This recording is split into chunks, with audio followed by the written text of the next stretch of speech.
पहिले बोला के खेत में बोला के दिले आराम तनी बिना डोला के। पहिले बोला के खेत में बोला के दिले आराम तनी बिना डोला के।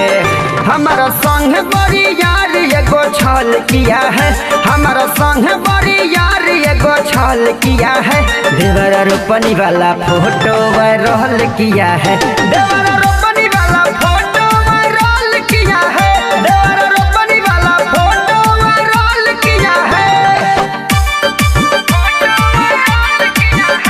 Presented by Fast Music।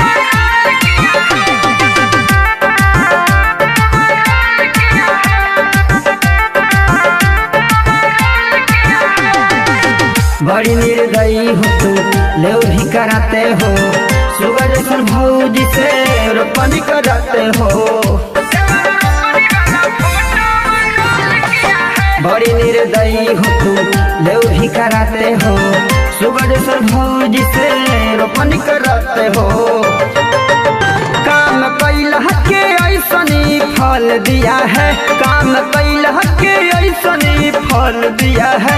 देवरा रोपनी वाला फोटो वायरल किया है, देवरा रोपनी वाला फोटो वायरल किया है, देवरा रोपनी वाला फोटो वायरल किया है।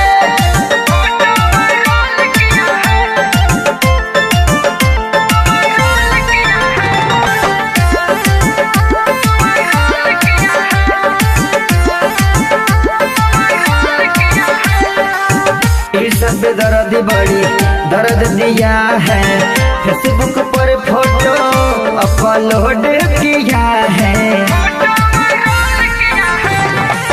सिंह अभिषेक बड़ी दर्द दिया है, फेसबुक पर फोटो अपलोड किया है।